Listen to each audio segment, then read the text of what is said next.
नमस्कार दोस्तों, जय श्री कृष्णा, जय माँ वैष्णो देवी। आज की इस वीडियो में हम माँ वैष्णो देवी गुफा मंदिर के इतिहास और पौराणिक कथा के बारे में जानेंगे। तो चलिए दोस्तों जानते हैं। कहते हैं माँ वैष्णो देवी का विश्व प्रसिद्ध मंदिर, प्राचीन मंदिर भारतीय राज्य जम्मू कश्मीर के जम्मू क्षेत्र में कटरा नगर के समीप की पहाड़ी पर स्थित है। इन पहाड़ियों को त्रिकुटा पहाड़ी कहते हैं। यहीं पर लगभग 5200 फीट की ऊंचाई पर स्थित माता रानी का मंदिर है। यह भारत में तिरुमला वेंकटेश्वर मंदिर के बाद दूसरा सर्वाधिक देखा जाने वाला धार्मिक तीर्थ स्थल है।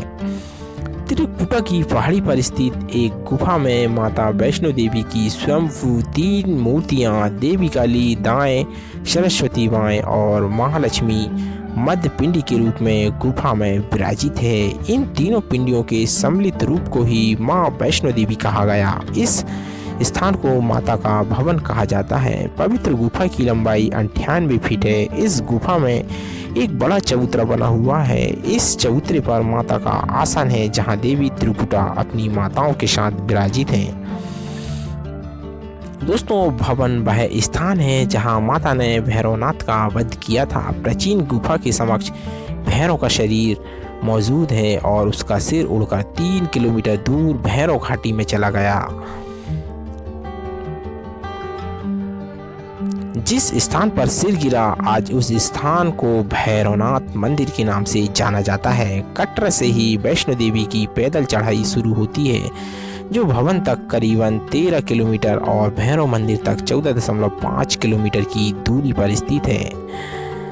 आइए दोस्तों जानते हैं मंदिर की पौराणिक कथा। जी हाँ दोस्तों, मंदिर के संबंध में कई तरह की प्रचलित कथाएं हैं। एक बार कहते त्रिकुटा की पहाड़ी पर एक सुंदर कन्या को देखकर भैरवनाथ उसे पकड़ने के लिए दौड़े। तब वह कन्या वायु रूप में बदलकर त्रिकुटा पर्वत की ओर उड़ चली। भैरवनाथ भी उसके पीछे भागे। माना जाता है कि तभी मां की रक्षा के लिए वहां पवन पुत्र हनुमान जी पहुंच गए। हनुमान जी को प्यास लगने पर माता ने उनके आग्रह पर धनुष से पहाड़ पर बाण चलाकर एक जलधारा निकाली, जो बाण गंगा के नाम से जानी जाती है। उस जल में अपने केस धोए, फिर वही एक गुफा में प्रवेश। माता ने 9 माह तक तपस्या की और हनुमान जी महाराज उसी गुफा के दरवाजे में पहरा देते रहे। फिर भैरवनाथ वहां पर आधम के। उस दौरान एक साधु ने भैरवनाथ से कहा कि तू जिसे एक कन्या समझ रहा है, वह आदि शक्ति जगदम्बा है, इसलिए उस महाशक्ति का पीछा करना छोड़ दे। भैरवनाथ ने साधु की बात नहीं मानी। तब माता गुफा की दूसरी ओर से मार्ग बनाकर बाहर निकल गई। कहते हैं दोस्तों, यह गुफा आज भी अर्धकुमारी या आदि कुमारी या गर्भजून के नाम से प्रसिद्ध है। अर्धकुमारी के पहले माता की चरण पादुका भी है। यह स्थान है जहां माता ने भागते भागते मुड़कर भैरवनाथ को देखा था।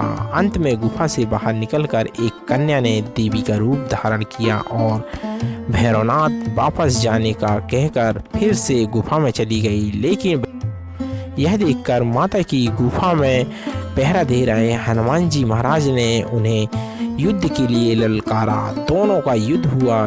युद्ध का कोई अंत नहीं देखकर माता वैष्णो देवी ने महाकाली का रूप लेकर भैरवनाथ का वध कर दिया। कहा जाता है कि अपने वध के बाद भैरवनाथ को अपनी भूल का पश्चाताप हुआ। उसने माँ से क्षमादान की भीख मांगी। माता वैष्णो देवी जानती थी कि उन पर हमला करने के पीछे भैरव की प्रमुख मंशा मोक्ष प्राप्त करने की थी। तब उन्होंने न केवल भैरवनाथ को पुनर्जन्म के चक्र से मुक्ति प्रदान की, बल्कि उसे वरदान देते हुए कहा कि मेरे दर्शन तब तक पूरे नहीं माने जाएंगे जब तक कोई भक्त मेरे बाद तुम्हारे दर्शन नहीं करेगा।